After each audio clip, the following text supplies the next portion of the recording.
Joško Joras ima znova težave s Hrvati. Joško Joras si napeljuje nov vodovod, za kar pa nima soglasja občina Buje. Zadeva ne bi bila nič nenavadnega, če Joras ne bi imel tako soglasja Rižanskega vodovoda, na katerega je že zdaj priključen, kot tudi piranske občine. Vsaka od občin na svoji strani meje ima namreč te parcele zabeležene v svojih katastrskih oziroma zemljiških knjigah.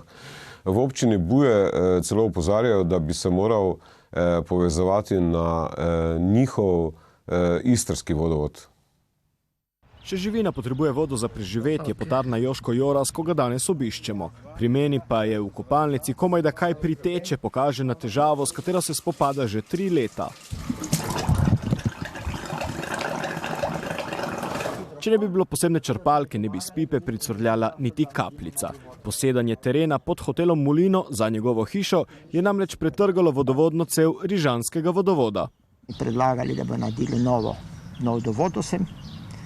In ko so prišli do ograje, je prišel bujski inšpektor in zaustavil delo z grožnjami, da bojo zaprli delavce in da bojo pobrali stroje. Ti so tako speljali nove cevi le do te ograje. Od prijatelja sem si sposodil kopač, da sam zaključim dela, ker pa sem uradno občan Pirana, sem jih zaprosil za dovoljenje, nadaljuje Joras. Občina Piran mu je dovolila, da je na njeni parceli 5480 potegnil manjkajočih 122 metrov, a še preden je prišel do svojega doma, se pri njem spet zglasil uradnik iz Buj.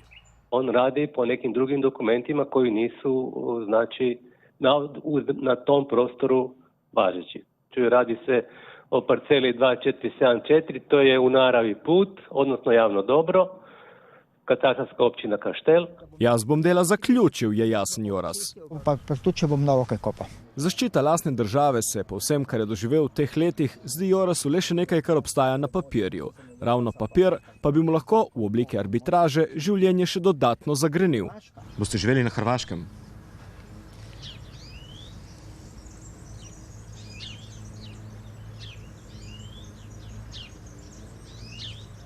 Ne morem vam odgovoriti. Za preživetje duše namreč potrebuje Slovenijo vsaj toliko kot vodo za telo. Ponovno pozdravljeni v studiu. Zdaj, zanimiv je ta zaključek pogovora z Joškom Jorasom, ker si je vzel dolg razmislek, kje bo živel. Tega namreč verjetno niti sam ne ve, niti mi tega ne vemo, ker ne vemo, kakšen bo rezultat arbitraže.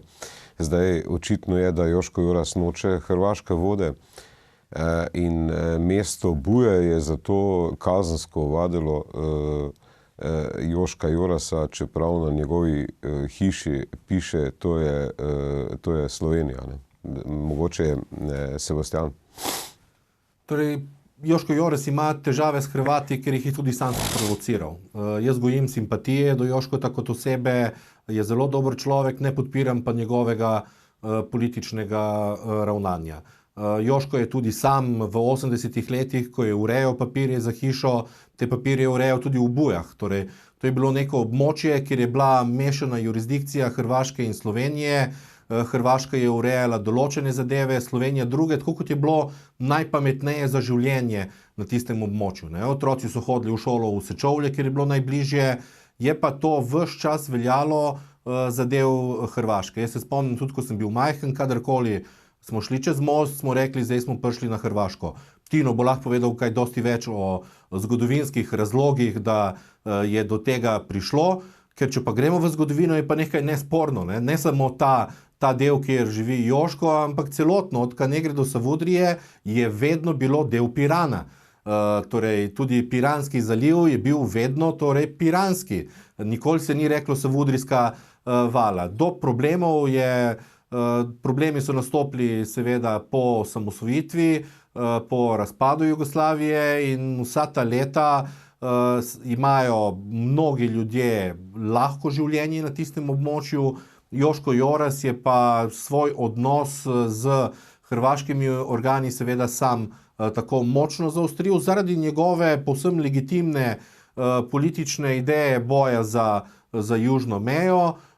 Ampak še enkrat, do njega osebno gojim simpatije, njegovih političnih dejanj pa ne podpiram. Zdaj, Tino, verjetno glede na to, da meja pač ni določena, ne, in da velja v bistvu slovenski kataster, ne, Hrvaška je prekopirala ta kataster iz slovenskega. Mislim, da bi morali vendarle dovoliti Jožku Jorasu, da si vodovod napelje, pač, če si želi iz rižanskega vodovoda. Ne, v bistvu, ne. Jaz ne vem natančno, kako je teh papirov nisem videl, tako da težko sodim prav o tej vodi. Čeprav, če se ne motim, je elektriko ima na Hrvaškem, v bistvu, ne, ampak... Ja, ampak mislim, da je rižanski vodovod, da gre ista voda tudi na hrvaško stran, ne, če se ne motim. Ne vem, če je ta tudi pri Jošku, tako da... Skratka, jaz o teh stvarih zelo težko govorim, zato ker jaz zelo rad govorim o teh stvarih, ampak imam vedno en tak čuden odmev med ljudmi, zato ker jaz sem pač tako Hrvat kot Slovenc in potem, ko na Hrvaškem o tem govorim, me imajo za slovenskega nacionalista, tu pa za hrvaškega. Tako da jaz sicer pravim, da sem ravno zaradi tega bolj objektiven, ampak mi tega ne verjamejo ne Slovenci, ne Hrvati. Torej, ampak, če se vrnem, skratka, ja, v bistvu, izvoli. Če se vrnemo na ta spor.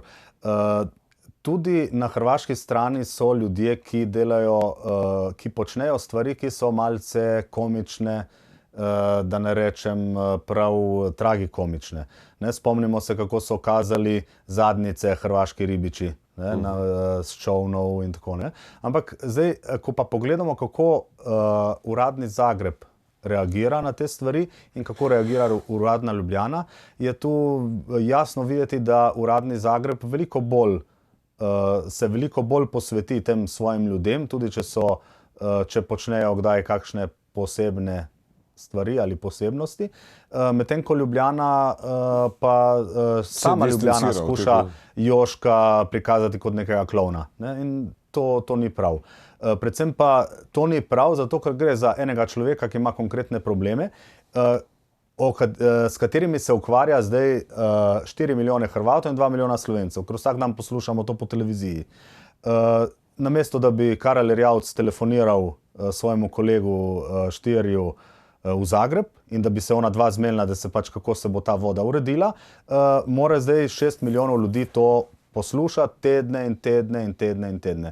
In to kaže na, gotovo, da je tu na hrvaški strani ni kakšnega velikega posluha, se moramo tega zavedati, ampak na slovenski strani pa tudi nekakve posebne iniciative. Ne, zato sem jaz zelo kritičen do zunanje politike. Zdaj, v občini Buje, kot sem rekel, so Joraso ovadili na začetku meseca, ker menda, da ni zaprosil za nobeno dovoljenje, da bi lahko izvajal dela na javni poti, omenijo, da se želi Joras priključiti na slovenski vodovod, ki poteka nedaleč od Jorasove hiše ob mejnem prehodu Sečovlje. Ampak vendarle, če se vrnemo na neka zgodovinska izhodišča, ne, napake so bile narejene, če se vrnemo zdaj na prejšnjo temo, že takoj po vojni. Ne, v bistvu, ne. Ja, v bistvu že med vojno je bila tista glavna napaka, ne, ko so se slovenski in hrvaški partizani dogovorili, kje bo meja, ne, in so postavili mejo tja, kamor je, kjer jo imamo danes, torej na Dragonjo. Ne, tako da je Savudrija na hrvaški strani.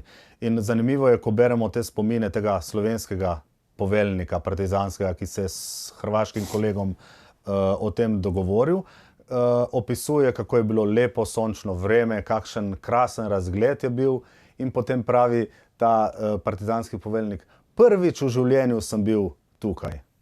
Ne? In to pove, torej en človek, en partizanski komandant, vprašanje, kakšno izobrazbo je sploh imel, je prvič v življenju na področju, kjer določi državno mejo s svojim kolegom. Lejte, to je smešno, ne? Ampak to je bilo tista ključna napaka. Ker če pa gledamo zgodovinsko... V bistvu, mislim, da če se prav spomnim, je to stvar tudi med Kardeljem in pa hrvaškimi komunisti, v bistvu, da to ni samo na tem nivoju, ampak hrvaških poveljnikov, v bistvu, ne. Ja, ampak oni so to potem požegnali po vojni, ne. To je bilo med vojno, so pa določili, ne. In če tisti slovenski levičarji, ki tako opevajo partizansko gibanje in govorijo, kako smo si s partizani ohranili ozemlje in kako so partizani ključni za ozemlje, zakaj so potem tu pustili ozemlje, ne? Če so se res tako borili, ne? Ampak jaz mislim, da temu ni tako, ne? Ravno obratno je. Ne? Ravno zaradi partizanov smo izgubili Trst in verjetno, ali pa vsaj deloma tudi Južno Koroško. Ampak zdaj ta zgodba se nam na nek način ponovila pa leta 90 oziroma 91, ko smo ponovno delali ta mejni prehod in bi moral biti pri kamnolomu postavljanje pa v dolini v bistvu. Ja, to je bila spet ta slovenska politika, to je šlo konkretno za Igorja Bavčarja, ki je povedal, ne, da takrat niso imeli časa, takrat je šlo za državo, za suverenost in tako naprej in se niso ukvarjali s takimi stvarmi. Bilo je pač predaleč od Ljubljane, tako kot je vsaka stvar v naši državi skoraj da predaleč od Ljubljane, da bi jo Ljubljančani videli. In zato so potem pustili, da so Hrvatje postavili prehod tja, ker so ga in se je zgubilo še to. Ne? Tako da tu težko najdeš krivca kje druge kot v Ljubljani. Ne? Tako kot recimo za Koroško leta 18, ko niso pustili, da bi slovenski prostovoljci šli, oziroma majstrovi borci šli iz Maribora potem še na Južno Koroško, ker je to Ljubljana prepovedala. Isto se je zgodilo tukaj, ker se Ljubljana ni zanimala, je Slovenija zgubila še nekaj ozemlja. Ne? Tako da to je stara zgodba, ki se ponavlja, ampak po drugi strani si pa tudi nihče ne govori o tem, kaj dosti na glas, oziroma takoj začnejo, dobiš takoj kritike. Jutri bo na Twittu vse polno zoper to, kar sem danes govoril. Zdaj, če se vrnemo še malo na Jorasa, ne? Zdaj, Joras naj bi moral prekopati tudi to asfaltno cesto, če se bo želel pač priključiti na ta slovenski vodovod, s tem pa naj bi kao oviral lokalno prebivalstvo in tudi policijo, ki nadzira državno meje, tako so to v občini Buje utemeljili, ker ne bi pač opozorili Jorasa, da krši hrvaške zakone, proti njemu naj bi sprožili več izvršb, ampak jih niso uveljavili, ker nimajo njegove osebne identifikacijske številke, ki na Hrvaškem velja kot slovenska EMŠO in davčna številka. Zdaj, seveda, če pustimo nekako Jorasa, bo v prihodnjih mesecih ena ključnih tem notranje političnih vprašanje, mislim, in seveda tudi zunanje političnih vprašanje arbitraže. Sebastian. Ja, in arbitraža bo pokazala, kakšna je tam končna rešitev. Ne? Jorasu so se dogajale tam tudi svinjarije. Prej sem rekel, da je pač sam provociral in dejansko je sam provociral carinike. Največja svinjarija, ki se mu je zgodila, je pa soseska. Kazino Mulino je zelo posegel v kvaliteto njegovega bivanja in tisto ni bilo nikoli sanirano. Ne? Kar se pa tiče tistega, kar je Tino omenil, Slovenija se je odločila nastopati drugače kot Hrvaška in do dokončne rešitve, do arbitraže se zelo konzervativno drži, da ne bi dobila oznake, da provocira in zaradi tega nikoli ne posega ne za Joška Jorasa, ne v samem Piranskem zalivu, kjer Hrvati nameščajo školjkišča. Ne? In kot je prej Tino rekel, tudi Hrvati so seveda v zadnjih letih večkrat provocirali, je pa tle nekaj zanimivo. Ne? Prvo, Joško je Štajerc, torej Joško je prišel v Istro živeti. Hrvati, ki so pa začeli s provokacijami, so pa večinoma begunci iz Slavonije, ki so bili naseljeni recimo v Umag, dobili denar za ribiške ladje in začeli loviti po Piranskem zalivu, kjer prej nikoli nisi videl hrvaških ribičev. Hrvatje so imeli odprta lovišča na odprtem morju in v Piranskem zalivu so ribe vedno lovili samo revni piranski ribiči, ki niso imeli dovolj velikih plovil, da bi šli na jug. Ne? Tako da dejansko so bile provokacije seveda z obeh strani, večkrat tudi fajn spolitizirane. Ištrijani smo vedno znali nekako sobivati in živeti in čakamo najprej, da se ta meja določi in potem tudi, da se odpravi.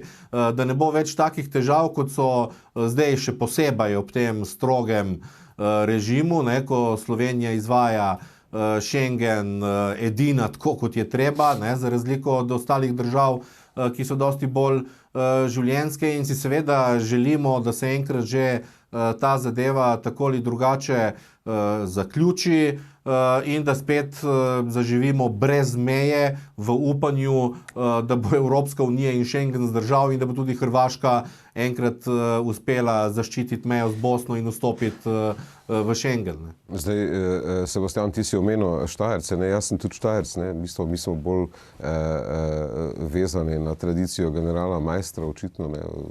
Borci za mejo, ne? Ampak če ostanemo še v bistvu pri tej temi, Joras trdi, da je njegova hiša na slovenskem ozemlju in da mu ni treba spoštovati hrvaških zakonov. Levi breg Dragonje sicer velja za sporno ozemlje na meji med Slovenijo. Slovenija se je odločila, da ne bo posegala v to območje. Celo v zakonu je bil poskus, da bi se ta naselja dala v zakon o občinah naštela. Takrat so se temu v parlamentu izognili in tle se zdaj dejansko dogaja, da določeni organi ignorirajo odločitev parlamenta, da do dokončne rešitve meje na tistem območju izvaja suverenost Hrvaška. Ne? To je slovenska odločitev bila na začetku 90-ih let.